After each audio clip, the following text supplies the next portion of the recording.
अस्सलाम वालेकुम दोस्तों, चैनल कट टू फिट का सिलसिला एबनॉर्मल साइकोलॉजी PSY 404 के लेक्चर नंबर 2 में खुशामदीद। आज के लेक्चर में हम एबनॉर्मल साइकोलॉजी की हिस्ट्री को ज़ेर बहस लेंगे। हम देखेंगे कि एबनॉर्मल साइकोलॉजी की जो वजूहात और जो इलाज आज किया जाता है, क्या माजी में भी वही वजूहात होती थी और उनका इलाज भी क्या इसी तरह से किया जाता था जैसे आज किया जाता है। तो शुरू करते हैं आज का लेक्चर। सबसे पहले है मिडल एजेस। मिडल एजेस ये वो दौर था, इसमें अगर कोई शख्स एबनॉर्मल बिहेवियर अपनाता था तो एबनॉर्मल बिहेवियर हम पढ़ चुके हैं लेक्चर नंबर 1 में क्या होता है। तो उस शख्स को की जो वजह से समझी जाती थी वो ये कोई भूत प्रेत समझा जाता था, कोई रूह समझा जाता था और ये समझा जाता था कि उसमें के अंदर कोई किसी किस्म की कोई शैतानी रूह दाखिल हो चुकी है, इस वजह से वो इस तरह की हरकतें कर रहा है।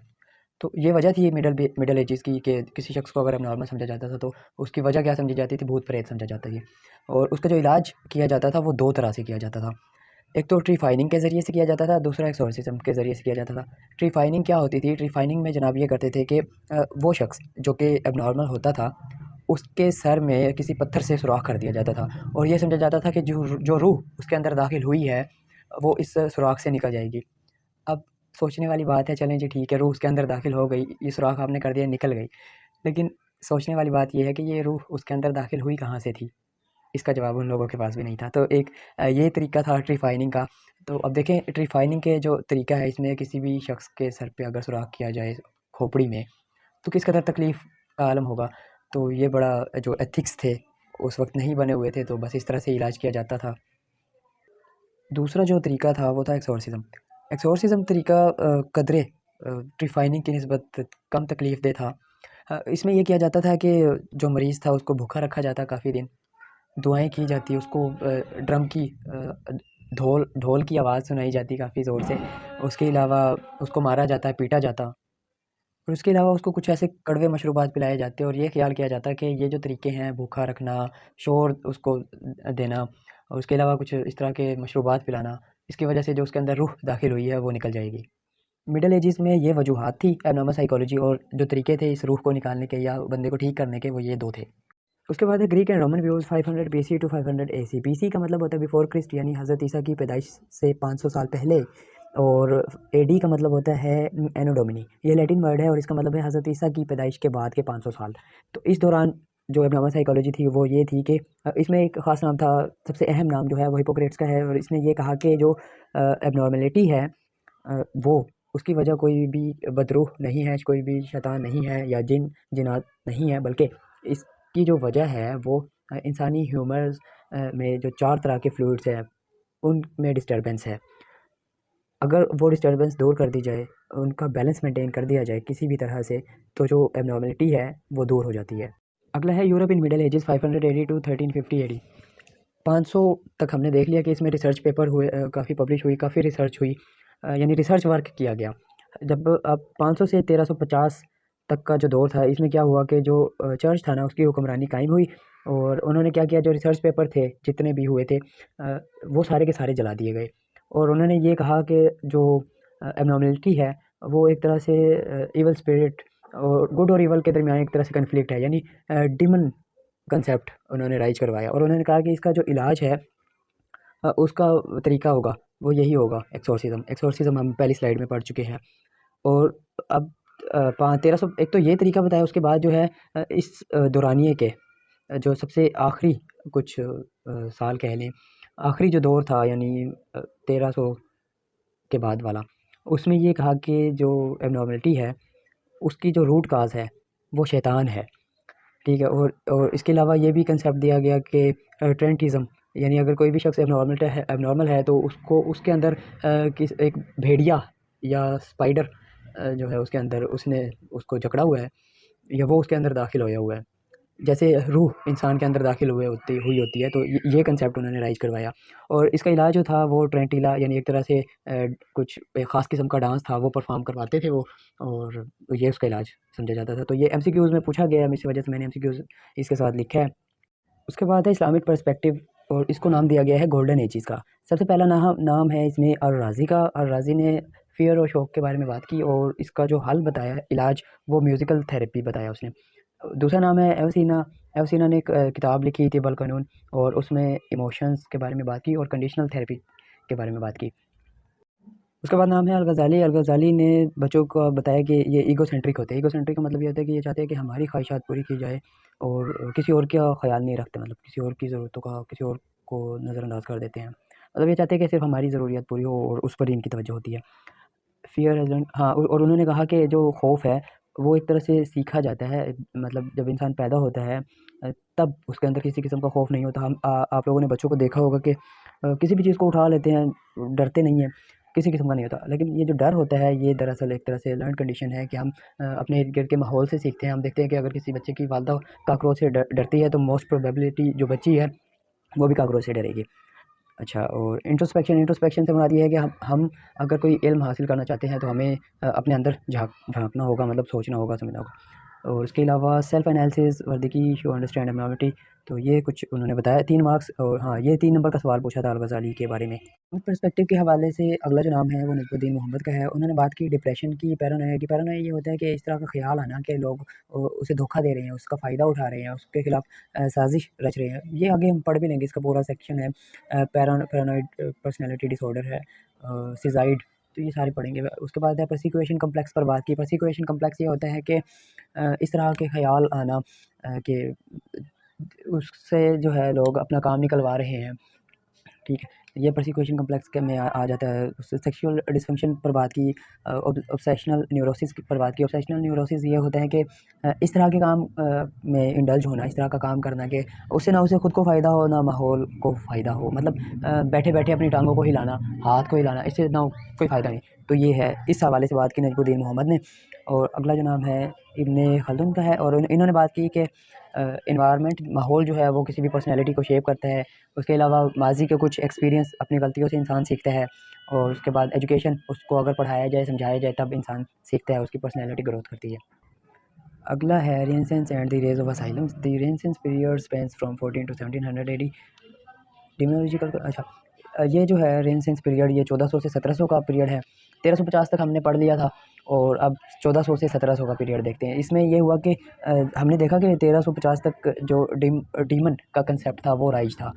अब ये जो कंसेप्ट था डीमन का, ये एक तरह से ख़त्म होना शुरू हुआ और जो मेंटली डिस्टर्ब्ड पीपल थे उनको एक तरह से इंसानियत का सलूक थोड़ा-सा उनके साथ बढ़ता जाने लगा। उससे पहले तो हमने देखा कि किसी तरह उन्हें भूखा रखा जाता, उनके सर में सुराख किया जाता, ठीक है? कुछ मशरूबात उन्हें पिलाए जाते, तो ये कुछ मामलात उनके साथ किए जाते हैं। लेकिन इस पीरियड में उनके लिए असाइलम बनाए गए और उनके साथ कुछ इंसानियत का सलूक रखा जाने लगा। Timothy John Weyer believed that the mind can be sick. अच्छा, ये जॉन वेयर थे, इन्होंने कहा था कि जैसे इंसान का दूसरे जिस्म के हिस्से बीमार पड़ जाते हैं, इसी तरह दिमाग भी बीमार पड़ जाता है। तो इसमें ये जो नाम है जॉन वेयर, ये पूछा गया है एमसीक्यूज़, मैंने इस पे साथ लिखा है इसी वजह से। Reforms and moral treatment 1700 to 1900।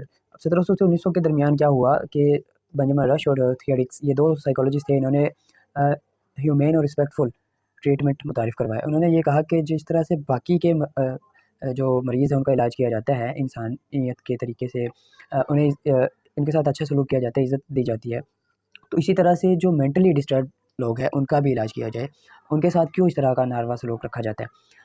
अब जब ये इस तरह का रिस्पेक्टफुल माहौल दिया गया तो हर वो शख्स जो कि मेंटली डिस्टर्ब था उसका इलाज करवाया गया और उसका इलाज करवाने के लिए उसको हॉस्पिटलाइज़ किया गया। जब इस तरह जब हॉस्पिटलाइज़ करना चाहा तो काफ़ी जो है हॉस्पिटल्स में जो है वो रश बढ़ गया और उसका जो है वो, और उसके अलावा जो फंड्स थे उसकी भी कमी हो गई क्योंकि ज़्यादा लोग आ गए थे इलाज के लिए। तो 1900 में फिर ये हुआ कि जो लॉन्ग टर्म हॉस्पिटलाइजेशन थी वो एक दफ़ा फिर से मुतारिफ़ हुई। अगला है अर्ली 20वीं सेंचुरी। 20वीं सदी में क्या हुआ? 20वीं सदी में दो पर्सपेक्टिव हैं, सोमैटोजेनिक पर्सपेक्टिव और साइकोजेनिक पर्सपेक्टिव। सोमैटोजेनिक में ये कहा जाता है कि जो फिज़िकल इंजरी है वही काज़ बनती है साइकोलॉजिकल इंजरी की या डिसऑर्डर की। और इस आइडिया को सपोर्ट किया था क्रिपलिन ने। उन्होंने ये कहा कि अगर सर पे कोई चोट लगती है उसकी वजह से कोई भी शख्स एबनॉर्मल बिहेवियर करना शुरू हो जाता है। मैं मिसाल दूँ कि जैसे दिमाग के बहुत से हिस्से हमारे मुख्तलिफ फ़ंक्शंस को कंट्रोल कर रहे होते हैं। मिसाल के तौर पे जैसे हाइपोथैलेमस, ये अपना हंगर को कंट्रोल कर रहा होता है, भूख को। उसके अलावा मूड को भी ये कंट्रोल कर रहा होता है। अब इसी तरह जैसे मैं बताऊँ एमिगडाला, एमिगडाला जो है ये कंट्रोल कर रहा होता है जनाब किसको, हाँ, ये भी एक तरह से भूख को और उसके साथ साथ इमोशंस मूड को भी कंट्रोल कर रहा होता है। मतलब मूड को कंसिडर करते हुए ये जो है भूख को कंट्रोल करवा रहा होता है। ठीक है, तो अगर अब किसी सर पे चोट लगी और उसका अमिगडाला डैमेज हो गया तो उसकी भूख मुतासिर हो गया। अब जब भूखा होगा कोई भी शख्स, ठीक है, तो बहुत से ऐसे जो है साइकोलॉजिकल डिसऑर्डर्स का वो शिकार हो सकता है। उसके दूसरा जो पर्सपेक्टिव है साइकोजेनिक है, और इसमें ये कहा जाता है कि साइकोलॉजिकल फैक्टर्स ही एबनॉर्मल फंक्शंस की वजह बनती है। मिसाल के तौर पे जैसे साइकोलॉजिकल फैक्टर्स में मैंने बताया कन्फ्लिक्ट्स, और अगर किसी की ईगो सही तरह से डेवलप नहीं हुई, ईगो आपने पढ़ा होगा, ईगो जो है ये इड और सुपर ईगो के दरमियान एक तरह से मुकाबला करवाती है और बताती है कि हाँ ये चीज़ ज़रूरी है, जबकि इड कहती है कि मुझे हर चीज़ चाहिए, मेरी पसंद की हर चीज़ चाहिए। जबकि अब जो ईगो है यही बताती है कि नहीं ये चीज़ नहीं चाहिए, ये चाहिए और ये ठीक है। ठीक है, तो अब अगर किसी की साइकोलॉजिकल कन्फ्लिक्ट है तो उसकी इड सही तरह से ग्रो नहीं हो सकी, तो उसकी वजह से भी ये हो सकता है। ठीक है, इसमें जो इसके जो ट्रीटमेंट के है वो हिप्नोटिज्म है और सिगमंड फ्रॉइड का साइको एनालिसिस के ज़रिए से इसका इलाज हो सकता है। हम शुरू हुए जनाब मिडल एजेस से, फिर 500 से हमने बात की 1700 तक, 1300 तक, 13 फिर 1400 से 1700, 1700 से 1900, फिर अर्ली 20 सेंचुरी की बात की हमने। फिर जो अब करंट ट्रेंड है इसकी बात करते हैं कि इसमें क्या राय रखी जाती है कि एबनॉर्मलिटी है क्या और उसका इलाज कैसे किया जाता है। इसके मुताबिक ये है कि मिक्स एक तरह से एटीट्यूड है, वो ये है कि 43% लोग ये सोचते हैं कि मेंटल डिसऑर्डर जो है वो खुद ब खुद हो जाते हैं या किसी किस्म की एबनॉर्मलिटी दिमाग में होती है या कन्फ्लिक्ट्स की वजह से हो सकती है। जबकि 35% ये कहते हैं कि कुछ इस तरह का बिहेवियर अपनाया जाता है, मतलब कुछ गुनाह किए जाते हैं, जो मतलब मजहबी एक तरह से लोग हैं। अब इसका इलाज जो सॉरी, इसका इलाज जो उन्होंने बताया वो ये है कि साइकोट्रोपिक मेडिकेशन। इसमें यह है कि कुछ दवाई दी जाती है जिसमें एंटी डिप्रेसेंट होती है, एंटी एंजाइटी होती है, एंटी साइकोटिक्स होती हैं, तो ये कुछ दवाई की मदद से उनका इलाज किया जाता है। और दूसरा है जो मेथड वो है डिसइंस्टीट्यूशनलाइजेशन।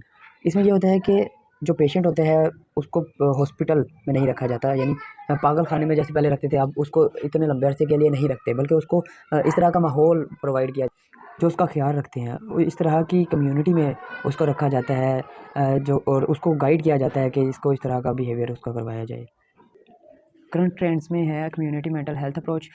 इसमें मैंने जैसे बताया कि हॉस्पिटलाइज नहीं किया जाता, मतलब पागल खाने में नहीं रखा जाता, या इस तरह के इंस्टीट्यूट जो कि इस तरह के एबनॉर्मल पीपल होते हैं उनका इलाज करवाती है, उसमें लंबे टाइम के लिए नहीं रखा जाता, बल्कि उसको जो माहौल है उसके इर्द गिर्द का, जैसे उसके घर का माहौल है, उसको ऐसा प्रोवाइड कर दिया जाता है कि वो उसका इलाज में उसकी मदद करते हैं।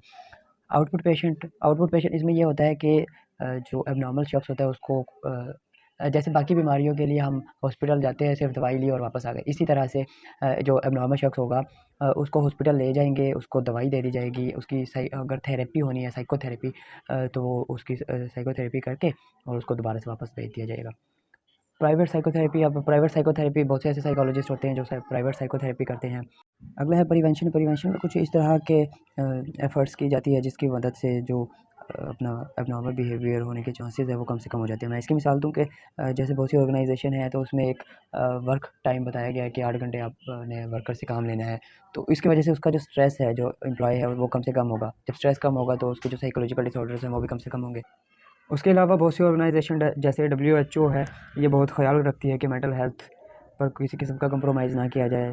ठीक है, तो इस हवाले से बहुत सी प्रमोशंस की जाती है। आगे जो इस लेक्चर से क्वेश्चंस हैं वो ये है, 3 नंबर का है, कुछ 5 नंबर के सवाल भी है। तो ये था आज की वीडियो। अगर आपको पसंद आई तो लाइक करें, चैनल को सब्सक्राइब करें। मिलते हैं अगली वीडियो में, तब तक अल्लाह हाफ़िज़।